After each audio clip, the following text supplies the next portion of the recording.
October 13th, 1944. 0930 hours.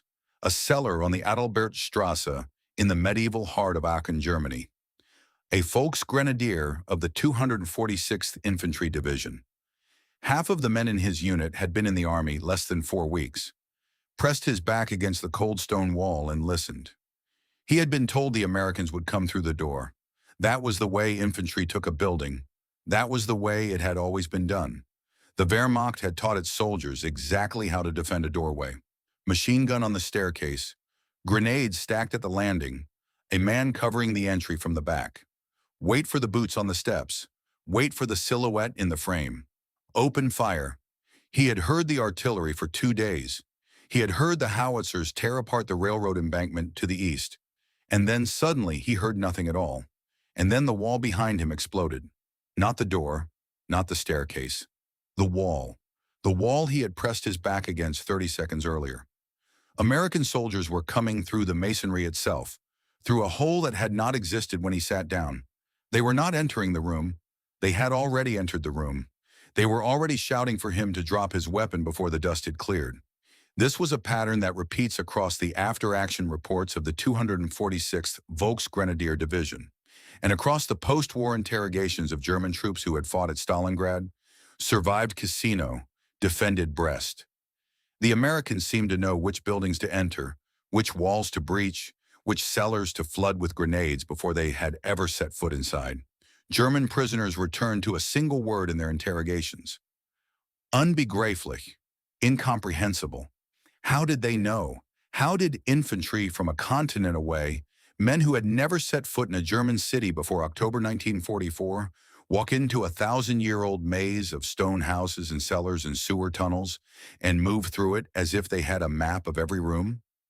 To understand how American assault teams seemed to read German defenses through stone walls, we have to go back before Aachen, back to a battalion commander with a city map and a colored pencil, back to a flight of F-5 Lightnings photographing every street of an enemy city from 30,000 FT, back to a 124-page Army manual published in January 1944, and back to a question German military doctrine had never seriously considered. What happens when the attackers no longer have to come through the door? Here is what every army on earth believed about urban combat in 1944. Cities favor the defender, always. Every doctrine manual said so.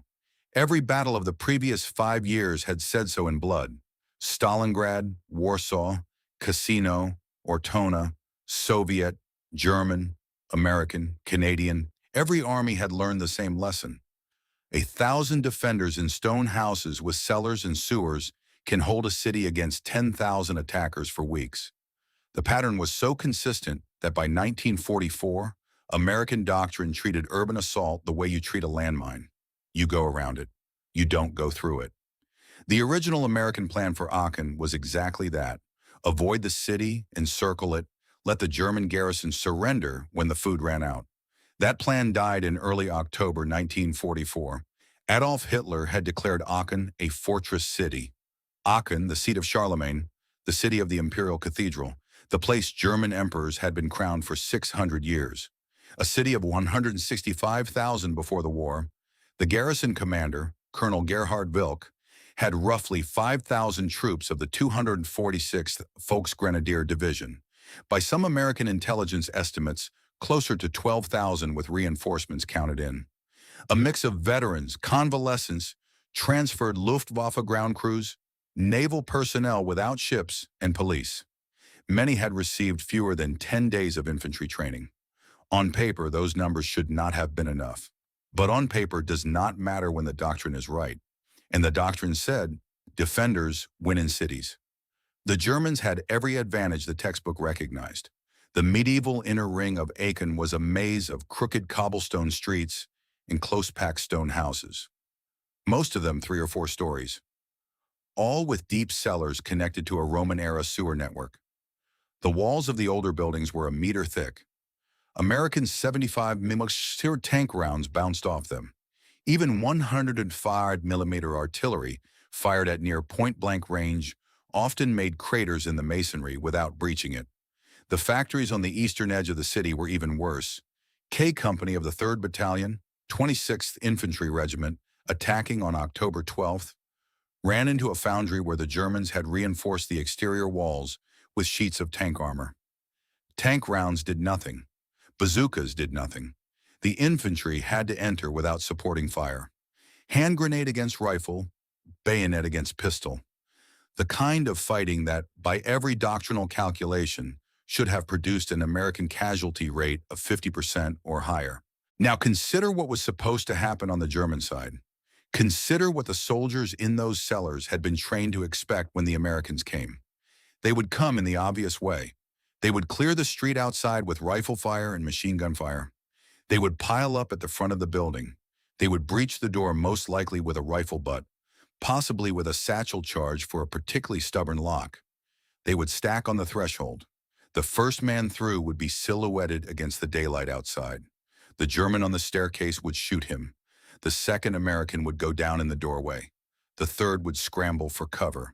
By that point, the Germans on the upper floors would be dropping grenades down the stairwell, and the men in the cellar, connected to the next building's cellar by a tunnel the Americans did not know about, would already be slipping out the rear to flank the survivors. That was the plan. That was how cellars killed armies. That was how Stalingrad had eaten German divisions and how Cassino had eaten Allied ones. And the soldiers of the 26th Infantry Regiment, the men of the Big Red One who had landed on Omaha Beach in June and fought through the Bocage and the Hurtgen, knew this. They had been briefed on it.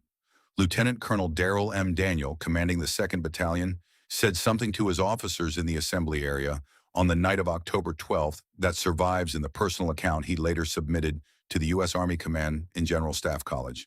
He told them that, in his estimation, even a poorly trained German soldier was a formidable opponent in house-to-house and pillbox fighting. He said that the principles of village fighting would come as a shock to American troops who had just swept across France at speed. He said that sweat and preparation would save 2nd Battalion blood in combat. That is the documented sentence. Sweat and preparation would save 2nd Battalion blood in combat. Pay attention to that sentence because everything the Germans could not understand about the next 9 days flowed from what Daniel meant by it. He did not mean rehearsing the men more. He did not mean checking the rifles again. He meant something more radical. He meant that he was going to enter Aachen with information the Germans did not believe the Americans could possess. He meant that he was going to make every house in the city a known quantity before his men crossed the railroad embankment. The Germans were not wrong to be confused. They were applying the doctrine of urban warfare correctly. The cellars worked. The sewers worked. The thick walls worked. By every measure they understood, the defense was sound. What the German garrison troops at Aachen did not yet understand was that the Americans were not playing the same game.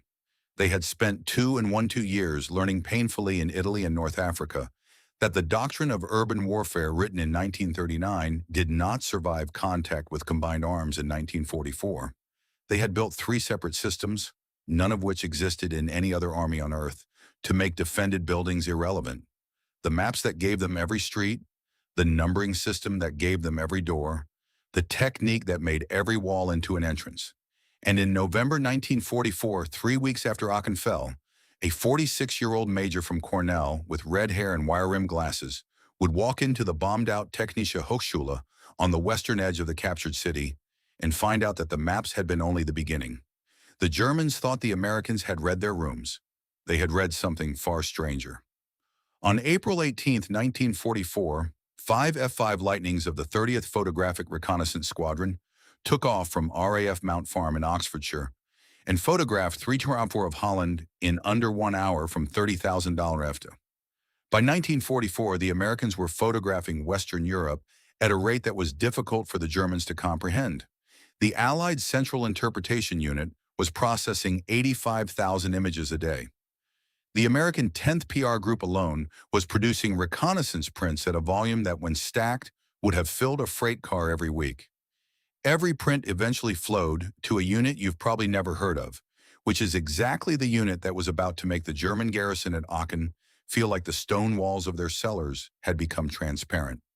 Its name was the Aerial Photographic Interpretation Detachment of the U.S. First Army, the APID, a small group of officers and enlisted men who took the raw stereoscopic prints from those reconnaissance flights and turn them into extraordinary. They overlaid the photographs onto base maps prepared by the British War Office and the U.S. Army Map Service. They located, identified, dated, and plotted every German defensive position they could see: anti-aircraft guns, mobile howitzers, searchlights, forts, trenches with firing positions, anti-tank obstacles. Each position was marked with the day and month the photograph had been taken.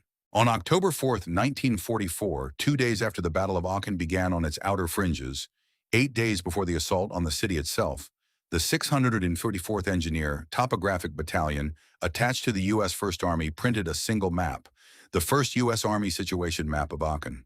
It was based on a War Office map, GSGS series. The base showed every street in the city and every in the medieval quarter.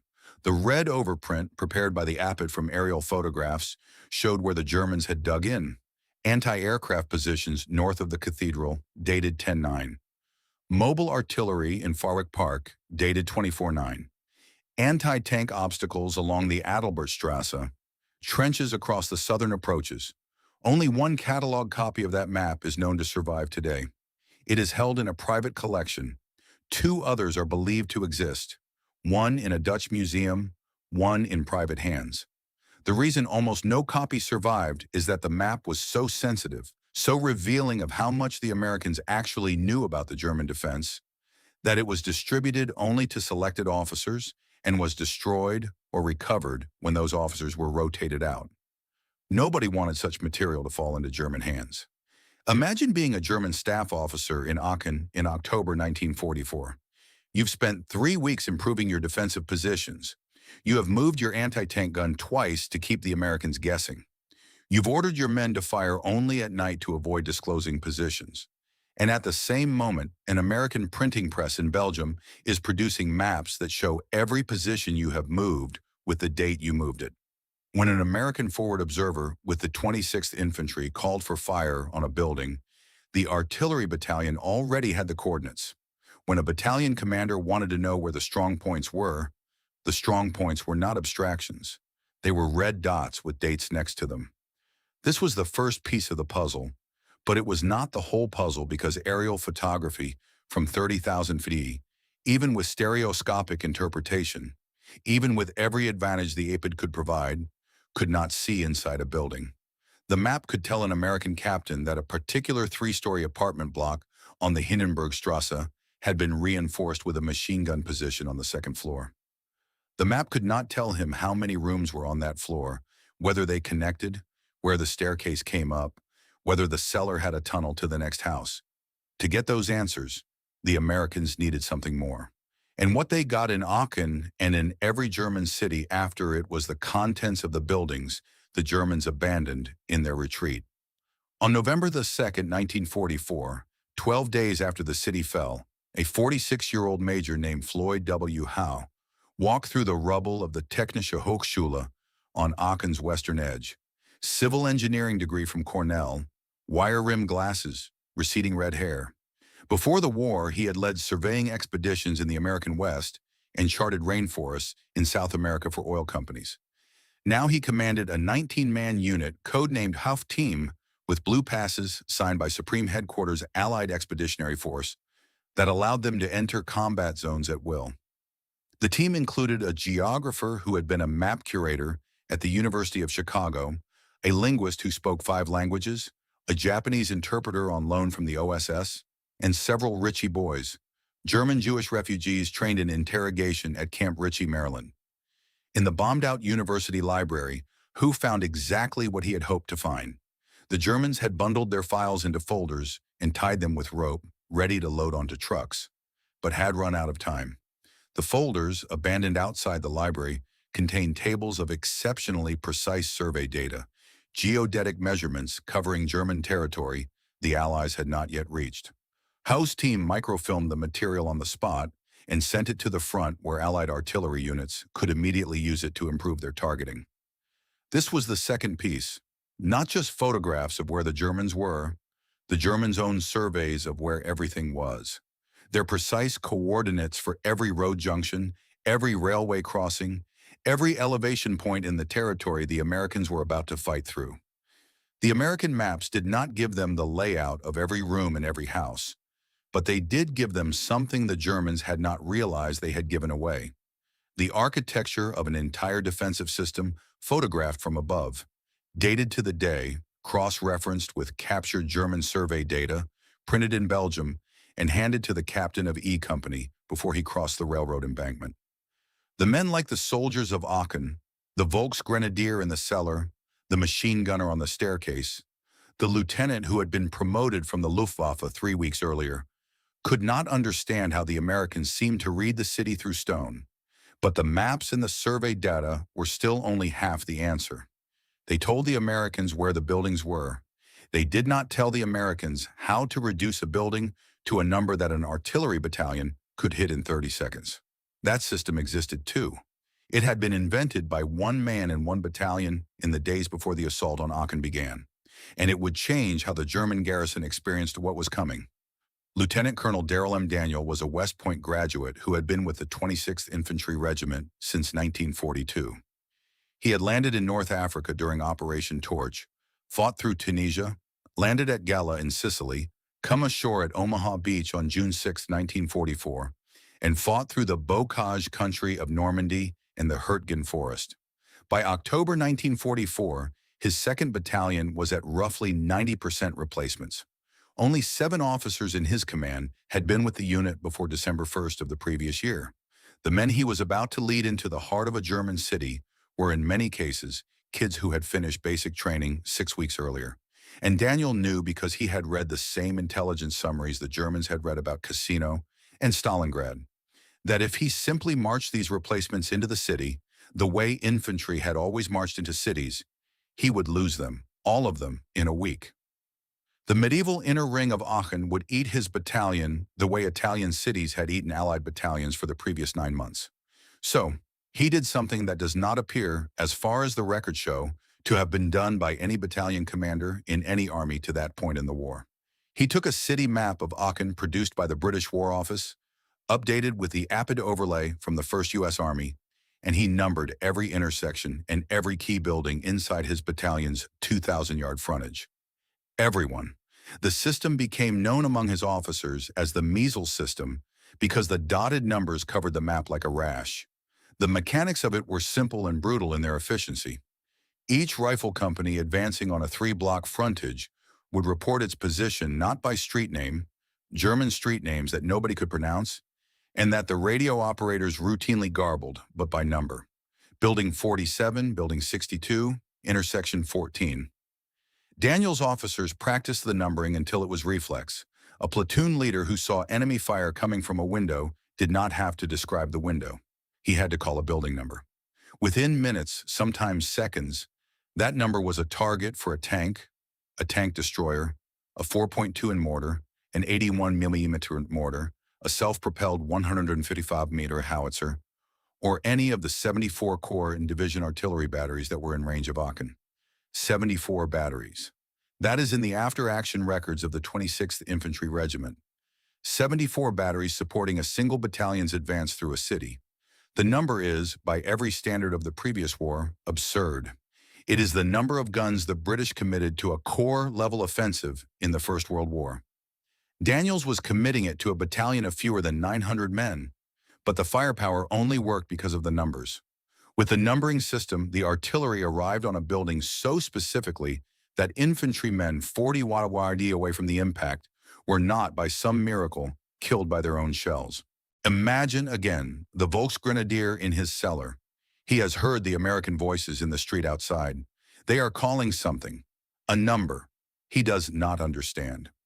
40 seconds later, the building above him collapses. Not the next building, not a stray shell. His building, the exact building, the one he had been told the Americans could not possibly identify in the chaos of urban combat.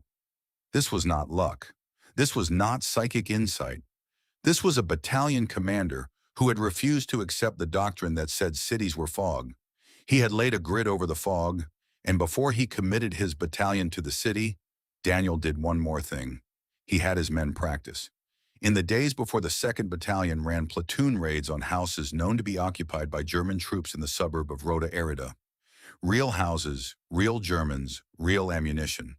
The men learned in those days what would happen when a tank kept fire on a building until the infantry made their assault and then shifted fire to the next building. They learned what a 155 mm shell did to a stone wall when the gun was 300 WWII from the target. They learned that the defenders, hammered by direct fire, would not be able to deliver accurate fire of their own when the buildings were falling around their ears. This is also where Daniel coined the slogan that became, in his words, the battle cry of his battalion. Knock them all down. The phrase is in his personal account submitted after the war. The men understood immediately that when the buildings were collapsing on the defenders could not aim. The defenders could only hide. And while Daniel was preparing his measles map and his rehearsals, 2 hills to the north on October 8th, another officer was demonstrating in the most personal way possible what the new doctrine meant. His name was Captain Robert Evan Brown, Jr. He had enlisted in the Army in 1918 at age 15, having lied about his age. The Army had known him as Bobby ever since. By October 1944, he had 26 years in the service. He had received a battlefield commission in North Africa. He had assumed command of Company C of the 18th Infantry on Omaha Beach when his company commander was killed. On October 8th, Captain Bobby Brown's company was assigned to take Crucifix Hill, a key point in the German defense of Aachen, a hillside studded with 43 pillboxes and bunkers. His company was responsible for 7 of them. The Medal of Honor citation, in the precise language of an official Army document, describes what he did. He obtained a pole charge. He started forward alone toward the first pillbox about 100 yards away. He hugged the ground. He crawled and ran to the firing aperture. He rammed the explosive inside and jumped back. The pillbox blew up with its occupants inside. He was wounded by a mortar shell. He refused medical attention. He took a second pillbox the same way, then a third. Then he went out alone to reconnoiter the backside of the hill, drawing enemy fire deliberately to locate gun positions. He was wounded twice more. He returned with information that allowed his company to repel 2 German counterattacks. Only when the position was secure did he allow his 3 wounds to be treated.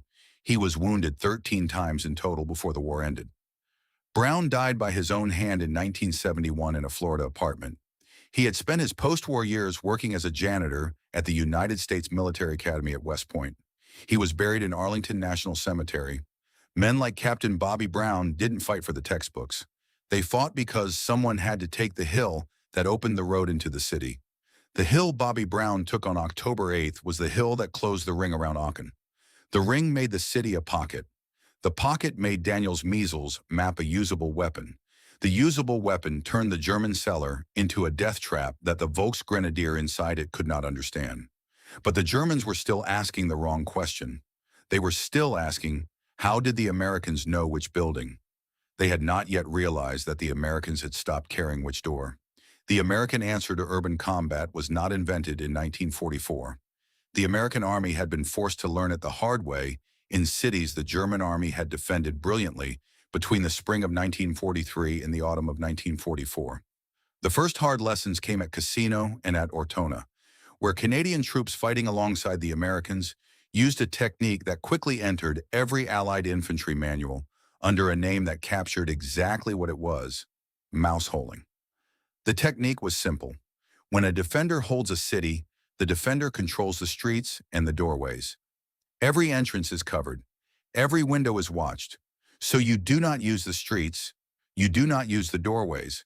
You blow a hole through the wall of one building and you walk into the next. The Canadians did not invent this. British battle schools had been teaching it before the war, but the Canadians at Ortona refined it under fire, and the Americans, watching, took notes.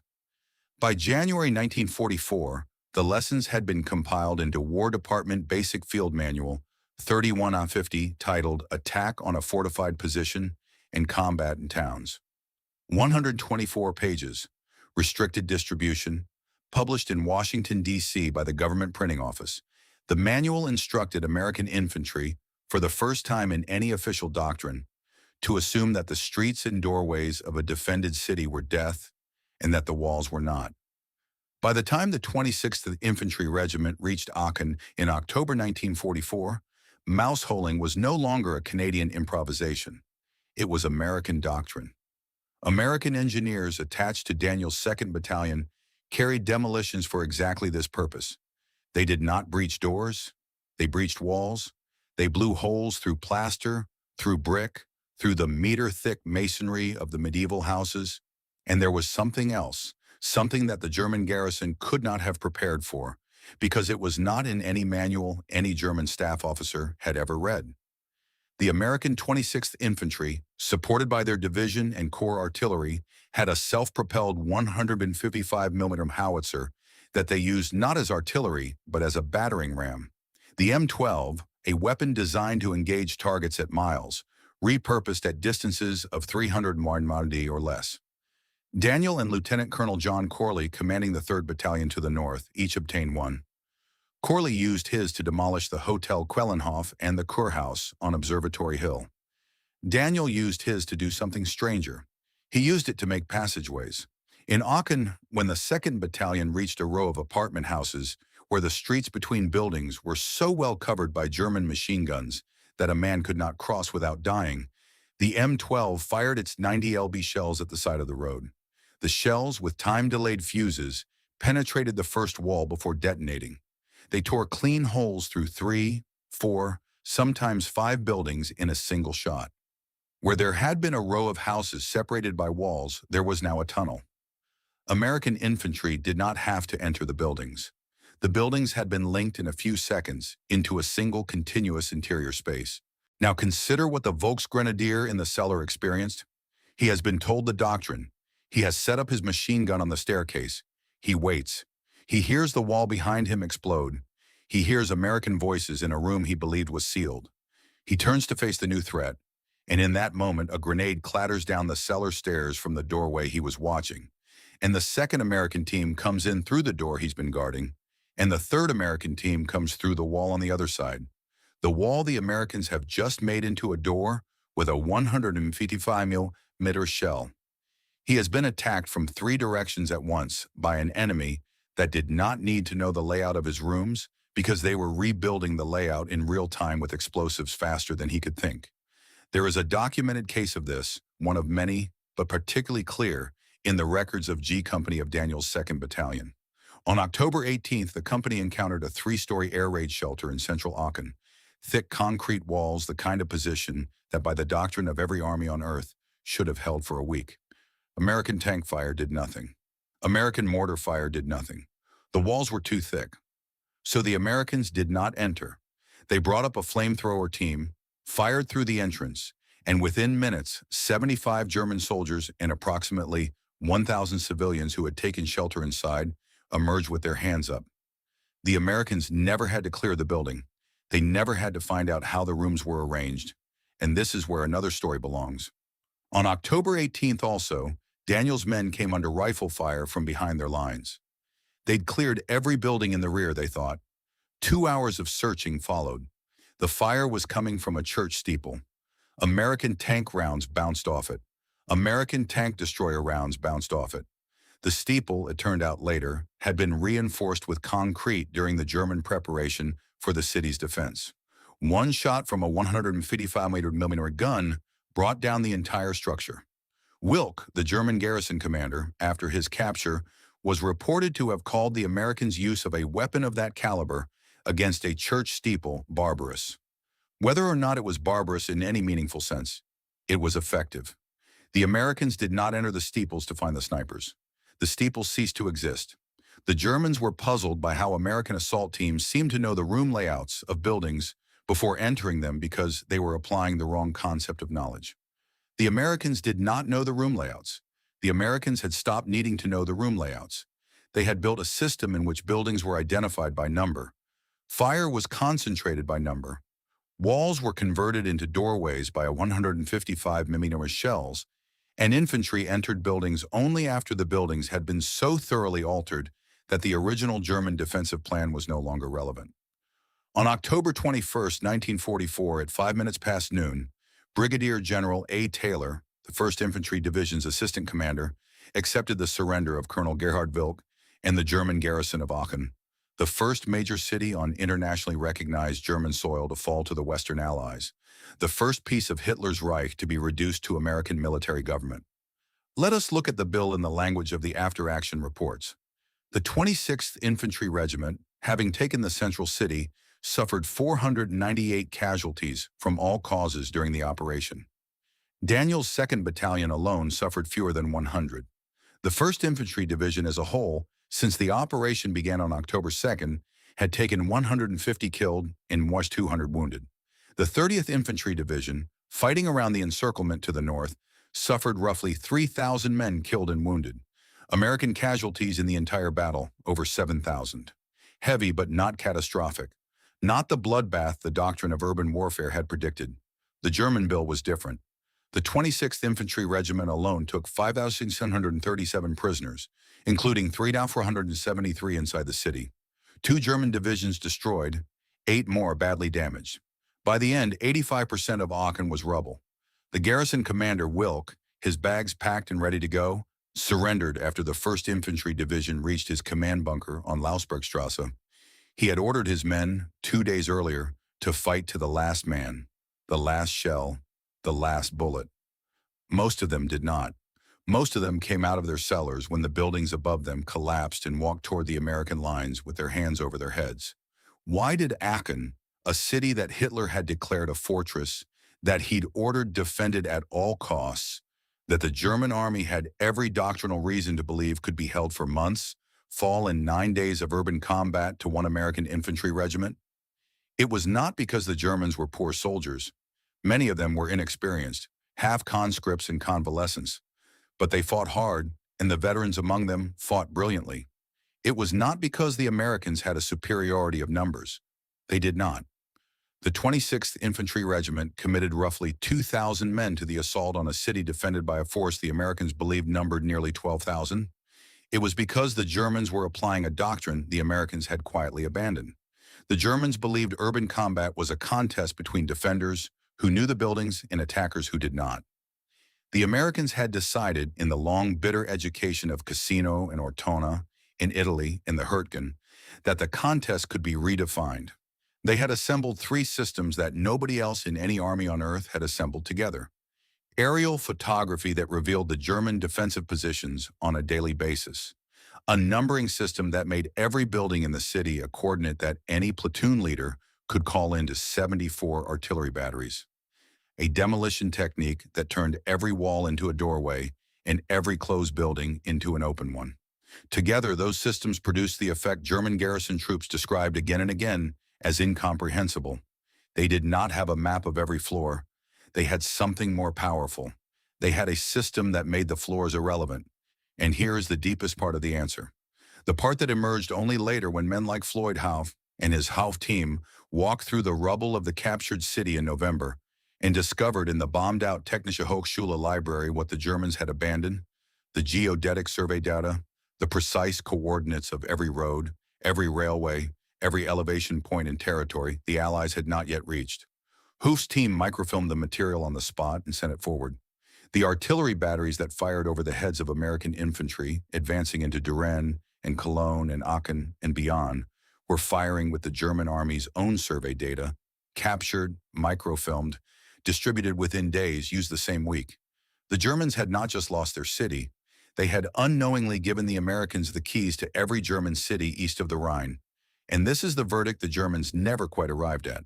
They asked the wrong question. They kept asking how the Americans had known the rooms. They never asked the question they should have asked. At what point in the previous decade did the Americans stop fighting cities the way cities had always been fought and start fighting them as a problem of information with all the tools of an industrial civilization brought to bear on a tactical scale that no other army had imagined? The answer, traced backwards through the records, is somewhere between Tunisia in 1943 and Italy in the winter of 1944. Somewhere in the Casino, fighting where American infantry first realized that doors were death. Somewhere in the publication of FM 3150 in January 1944, where the lessons were written down. Somewhere in the head of Lieutenant Colonel Darrell M. Daniel the night before October 13th, when he sat with his city map and a colored pencil. And somewhere in the cellar of a house on Adalbertstrasse, where a Volksgrenadier of the 246th Division pressed his back against a wall and discovered that the wall was the doorway. In the cellar on Adalbertstrasse, the dust is still settling. The Volksgrenadier is on his knees with his hands behind his head. The wall that was a wall is now a doorway. The American sergeant standing in the new opening does not pause to figure out the room. He has already mapped it. He has already passed through it. He is already moving on to the next. If this story changed how you view the hidden mechanics of urban warfare, please subscribe and like the channel. We are dedicated to uncovering the history that was meant to be buried under the rubble. Let's preserve the truth together. The next vault of history will open soon.